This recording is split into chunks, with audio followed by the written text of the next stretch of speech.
जी नमस्कार मित्रों। तो इकोनॉमी में कुछ नया समाचार चल रहा है कि किसानों को जीएसटी रिफंड मिलना चाहिए। असल में क्योंकि इस साल इलेक्शन ईयर था तो चुनाव से पहले इंटरिम बजट आया था और चुनाव के बाद अभी नेक्स्ट महीने जनरल बजट आएगा। तो बहुत सारे किसान संघ बोल रहे हैं कि हमें जीएसटी का रिफंड चाहिए। तो ये मामला क्या है, प्रीलिम, मेंस और इंटरव्यू के लिए समझते हैं। कुल मिलाकर चार चीज़ें देखनी है।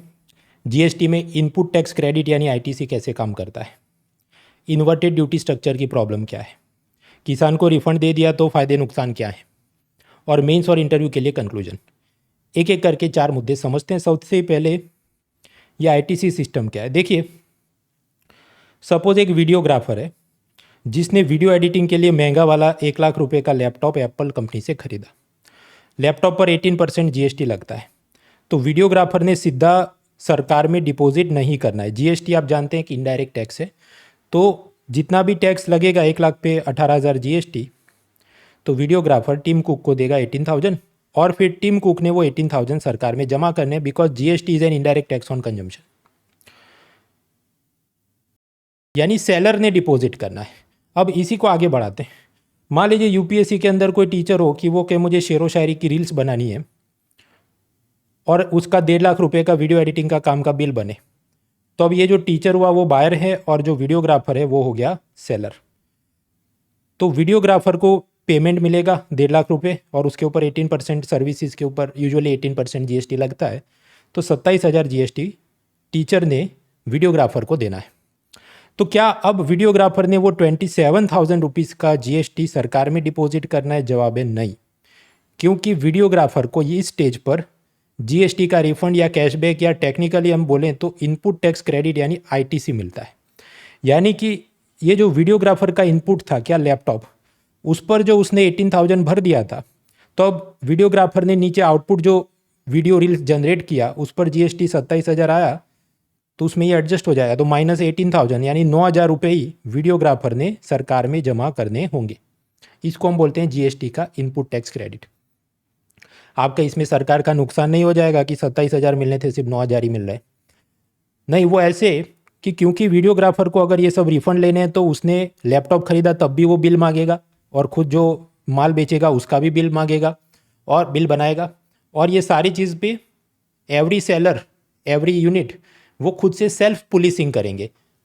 हर एक व्यक्ति बिल बनाएगा, बिल को इंसिस्ट करेगा, तो अपने आप जो ब्लैक मनी का प्रॉब्लम होता है, छिपाया जाता है इनकम को, ट्रांजैक्शन को, वो कम हो जाता है। तो सरकार को जत्थे के रूप में ज़्यादा टैक्स की कमाई हो सकती है।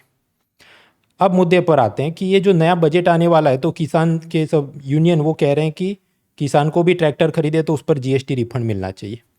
अब आपके यहाँ मिलना चाहिए, पर इसके अंदर भी कुछ पॉजिटिव नेगेटिव एस्पेक्ट हैं, उसको हम समझते हैं मेंस इंटरव्यू के लिए। देखिए, अगर एक फार्मर, मान लीजिए टाटा कंपनी जो कि सेलर है, उससे ट्रैक्टर खरीदे, 10 लाख का ट्रैक्टर है। अब डिपेंडिंग कि उसका इंजन साइज़ क्या है, यूज़ केस क्या है, उस हिसाब से 12 से 28% जीएसटी उस पर लगता है। तो ये जितना जीएसटी है फार्मर ने टाटा को दिया और टाटा ने जीएसटी जमा किया सरकार में, और ये फार्मर यूनियन क्या बोल रहे हैं कि हमको इधर रिफंड मिलना चाहिए। तो अगर रिफंड देने बैठेंगे तो ऑब्स्टेकल क्या होना चाहिए, ऑब्स्टेकल क्या हो सकते हैं? पहला, ये जो मैंने आपको जीएसटी में बताया आपको रिफंड या आईटीसी मिलता है, वो सबको नहीं मिलता। वो केवल मिलता है जीएसटी रजिस्टर्ड टैक्स पेयर्स को। जीएसटी रजिस्टर्ड टैक्स पेयर बनना हो आपको, तो ऐसी चीज़ है कि आपका नॉर्मल स्टेट में रहते हैं, मतलब स्पेशल कैटेगरी स्टेट के अलावा वाले में सालाना 40 लाख रुपए की कुछ आमदनी हो, फिर आप जीएसटी पोर्टल पे रजिस्टर करेंगे, आप ग्राहकों से कलेक्ट करेंगे, आप जो भी इनपुट लिया उस पर देंगे और फिर वो एडजस्ट होता है। तो ज़्यादातर किसान एनएसओ के सर्वे के हिसाब से मुश्किल से 10,000 रुपये महीने का कमाते हैं, साल में 1,20,000 कमाते हो, तो वो तो ये ब्रैकेट में आएंगे ही नहीं कि वो रिफंड के लिए एलिजिबल हो। तो ये पहली समस्या हुई। दूसरा, अगर फिर भी सरकार कहे नहीं एग्जेम्पशन क्रिएट करते हैं और इन सबको दे देंगे, it will create loss to the government. Loss इसलिए होगा क्योंकि एक प्रॉब्लम होता है जिसको हम कहते हैं इन्वर्टेड ड्यूटी स्ट्रक्चर। ये इन्वर्टेड ड्यूटी स्ट्रक्चर क्या है समझते हैं। So the next topic is what is inverted duty structure. देखिए, हमारा ओरिजिनल जो केस स्टडी था कि वीडियोग्राफर ने 18% जीएसटी लैपटॉप का दिया बराबर, और नीचे टीचर के लिए रील बनाया उस पर भी उसने 18% जीएसटी कलेक्ट किया, और यहाँ पर ऊपर दिया था 18,000, नीचे से कलेक्ट किया 27, तो 9,000 का डिफरेंस ही उसने भरना था। किसने? वीडियोग्राफर ने, सरकार में। यानी कि यहाँ पर वीडियोग्राफर ने देना था पैसा, सरकार ने पैसा लेना था। लेकिन मान लीजिए अगर ये रेट्स अलग होते कि लैपटॉप पे 18% जीएसटी लगता हो, और ये जो आप रील्स बना रहे हैं, एक प्रकार से वीडियो एडिटिंग सर्विस प्रोवाइड कर रहे हैं, उस पर मान लीजिए सिर्फ 5% जीएसटी लगता, तो प्रॉब्लम क्या होगी? जो आउटपुट है वीडियो एडिटिंग सर्विस, उस पर कम जीएसटी लग रहा है 5%, और जो इनपुट था लैपटॉप, उस पर ज़्यादा जीएसटी लग रहा है 18%, तो प्रॉब्लम हो जाएगी। वो प्रॉब्लम ऐसी होगी कि वीडियोग्राफर ने लैपटॉप खरीदते वक्त मान लीजिए 18 रुपये का टैक्स भरा है, और फिर वो कह रहा है मैंने रील बनाया, उस पर कस्टमर से मैंने 5% या 5 रुपये कलेक्ट किए हैं, तो अब जो डिफरेंस आएगा वो नेगेटिव हो जाएगा कि ग्राहक से 5 रुपये कलेक्ट किए टैक्स के, और खुद लैपटॉप के लिए 18 रुपये का टैक्स वो भर के बैठा है, तो डिफरेंस आएगा -13। यानी कि अब सरकार ने पैसा लेना नहीं, अब सरकार ने पैसा उसको देना पड़ेगा, कि government will have to give back 13 rupees to the videographer. इसलिए आप देखो मैंने एरो राइट टू लेफ्ट बनाया है।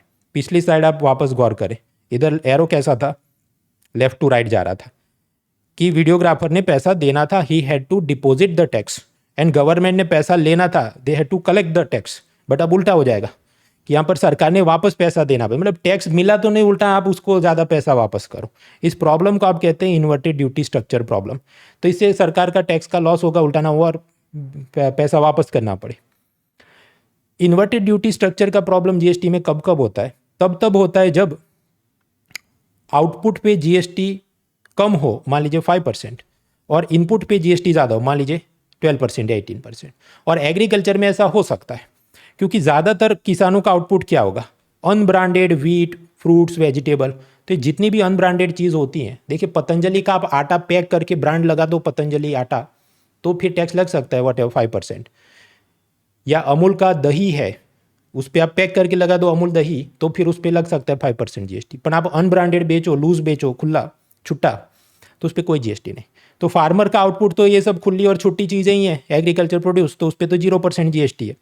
और जो उसने इनपुट खरीदा, ये जो भी फर्टिलाइज़र, केमिकल, पेस्टिसाइड, ट्रैक्टर, उस पर तो जो भी 5 to 12% जीएसटी लगता इनपुट पे। हाँ, तो प्रॉब्लम क्या होगी? इन्वर्टेड ड्यूटी स्ट्रक्चर, क्योंकि आउटपुट पे कम है, इनपुट पे टैक्स ज़्यादा है, तो गवर्नमेंट ने ढेर सारे रुपये रिफंड में इनको देने पड़ेंगे। तो एक तो यूनियन गवर्नमेंट ने स्टेट्स को भी रिफंड में पैसा देना है, क्योंकि उनका भी लॉस हुआ था, क्योंकि पहले वैट जो सिस्टम थी, वैल्यू एडेड टैक्स सिस्टम, उसमें स्टेट बोलते हैं हमको ज़्यादा कमाई थी, आपका जीएसटी है उसमें हमको कम कमाई है, तो उनको भी कॉम्पेंसेशन देना पड़ता है। भाई फार्मर बोले हमको भी इतना ज़्यादा रिफंड दे दो, तो फिर पैसा बचेगा ही नहीं। So now we come to this part की फार्मर को रिफंड मिलना चाहिए कि नहीं मिलना चाहिए, उसके फेवर और अगेंस्ट में आर्ग्यूमेंट समझते हैं। देखिए पहले फेवर में आर्ग्यूमेंट समझ, पक्ष में तर्क क्या है? कोर आर्ग्यूमेंट ये है कि किसान बहुत गरीब हैं, तो उनकी मदद करने की ज़रूरत है। एनएसओ के सर्वे से पाया गया कि ज़्यादातर किसान की मुश्किल से 10,000 मंथली इनकम होती है, तो इनको अगर ऐसा रिफंड मिलता है तो अच्छी बात होगी। आप कहें नहीं, एक पीएम किसान स्कीम है ना कि जहाँ पर उनको 6,000 रुपये मिलते हैं सालाना, दैट इज़ नॉट इनफ। करीब 1 हेक्टर में आपको खेती बाड़ी करनी चाहिए तो 50,000 रुपये या उससे भी ज़्यादा का इनपुट, ये सब केमिकल, फर्टिलाइजर सब लगता है। चौथा मुद्दा, ये जो फर्टिलाइज़र, मशीनरी, जो भी इनपुट्स हैं, उसमें कोरोना के बाद और ये यूक्रेन वॉर के बाद बहुत ज़्यादा महंगाई बढ़ गई है, तो इसलिए किसानों की हेल्प करने के लिए उनको रिफंड मिलना चाहिए। अभी हम बात करें एंटी आर्ग्यूमेंट्स कि नहीं, उनको नहीं देना चाहिए, क्योंकि जितना पैसा देंगे इन्वर्टेड ड्यूटी स्ट्रक्चर के चलते लॉस हो जाएगा सरकार का। सरकार ऑलरेडी इनको बहुत ज़्यादा सब्सिडी तो दे ही रही है, मतलब फर्टिलाइज़र पे सब्सिडी, एमएसपी पे अनाज खरीदा उस पर सब्सिडी, वो लाखों करोड़ों में जा रही है। बाकी भी तो सेक्टर हैं, health, education, defence, road infrastructure, communication, IT, उन पे भी ध्यान देना है सरकार के पास, उनको भी तो खर्च करने के लिए पैसे चाहिए। फिजिकल डेफिसिट अपनी ऑलरेडी 5% से ज़्यादा है, अब इनको और रिफंड देंगे तो फिर बैलेंस अपना बिगड़ जाएगा। और क्योंकि मैंने बताया जो लिमिट होती है 40 लाख का एनुअल टर्नओवर हो तब जाके रिफंड मिलता है, तो वो तो केवल बड़े किसानों को ही इसमें फ़ायदा होगा, छोटे किसान को एलिजिबल होंगे नहीं। और बड़े किसान के नाम पर भी ये बहुत सारे बॉलीवुड फिल्म स्टार खुद को फार्मर क्लेम करते हैं, वही सब अपना ब्लैक का वाइट करने का, मनी लॉन्ड्रिंग करने का, सरकार से एक्स्ट्रा रिफंड लेने का खेल खेल सकते हैं। So it will give birth to new set of nuisance. अब प्रश्न ये जो तुमने पढ़ा है इसका उपयोगिता क्या है? प्रीलिम के अंदर उपयोगी है, हाँ। एक बार यूपीएससी ने पूछा कि जीएसटी आने से मतलब कौन कौन सी चीज़ पर जीएसटी लगता है, नहीं लगता है, तो इस हिसाब से थोड़ी समझ होनी चाहिए। इन्वर्टेड ड्यूटी स्ट्रक्चर वो क्या चीज़ है, एक लाइन में आपको कंसेप्ट पता होना चाहिए। इस टाइप के प्रश्न प्रीलिम में एक्सपेक्टेड होते हैं। मेंस के अंदर क्या उपयोगी है मैं नेक्स्ट स्लाइड में बात करूं। निबंध में उपयोगी है, हाँ 1200 शब्दों में 1000 शब्दों में आपको लिखना है कि एग्रीकल्चर सेक्टर में क्या रिफॉर्म की ज़रूरत है, तो ये सब प्लस माइनस आप बात कर सकते हैं। इंटरव्यू में वो सामने से पूछे, क्योंकि समझो अगर आपका इंटरव्यू फेब्रुवरी में आए नेक्स्ट ईयर और तब बजट की वापस यही सब चर्चा चलती हो या उसके बाद, तो हो सकता है आपका ओपिनियन पूछे तो आप क्या बोलेंगे। अब बात आती है कि ठीक है प्रीलिम और ऐसे और इंटरव्यू में उपयोगी है, मेंस में इसकी उपयोगिता क्या है। मेंस के अंदर मैं बात करूं, ये जो GST refund to farmer stand alone question के रूप में तो मुझे नहीं लगता पूछेंगे कि क्या आपको लगता है जीएसटी का रिफंड फार्मर्स को देना चाहिए, क्योंकि ये मुद्दा उसके ऊपर अभी इतनी चर्चा और डिबेट हुई नहीं है। सिवाय के कोई डिसीजन ले सरकार या इकोनॉमिक सर्वे कुछ बोले तब ये खुद से मुद्दा बनेगा। तब तक तो ये केवल एक उदाहरण के रूप में मेंस आंसर राइटिंग में उपयोग में लिया जा सकता है। उदाहरण किधर, mains paper to role of pressure groups, कि हर एक प्रेशर ग्रुप चाहे किसानों का हो इंडस्ट्रियलिस्ट हो हमेशा अपने सेक्टर के लिए टैक्स में माफ़ी सब्सिडी ये सब मांगते रहते हैं, तो यहाँ पर भी ये हो रहा है। दूसरा मेंस पेपर 3 के अंदर आता है budgeting and public finance management. तो पब्लिक फाइनेंस मैनेजमेंट मतलब सरकार की कितनी इनकम है कितना खर्चा है, तो स्वाभाविक है ये सब चीज़ उसमें चुनौती है, क्योंकि सब लोग अपनी अपनी मांग रख रहे हैं और वो इतनी वैलिड है कि हम गरीब हैं, हमारा सब इनपुट कॉस्ट बढ़ गया यूक्रेन वॉर के बाद, तो सरकार किसको कितना पैसा दे सकती है। और मेंस पेपर 3 में ही मुद्दा एग्रीकल्चर चैलेंजेस सब्सिडी इशू वगैरह, तो उसमें भी ये बात हो सकती है as an example. Now lastly conclusion, मान लीजिए फिर भी स्टैंड अलोन क्वेश्चन के रूप में पूछे मेंस के अंदर कि देना चाहिए कि नहीं देना चाहिए रिफंड, तो कंक्लूजन आप क्या लिखोगे। सिंपल है, x thing is creating problem why is the solution, but उसके अंदर ये चीज़ों का ख्याल रखो। X thing is creating problem, कौन सी चीज़ समस्या कर रही है कि इकोनॉमी के अंदर अलग अलग प्रेशर ग्रुप हैं, वो हमेशा अपने सेक्टर के लिए टैक्स कट और सब्सिडी की डिमांड करते हैं, उसी तरह फार्मर ग्रुप अपने लिए जीएसटी रिफंड की डिमांड कर रहे हैं।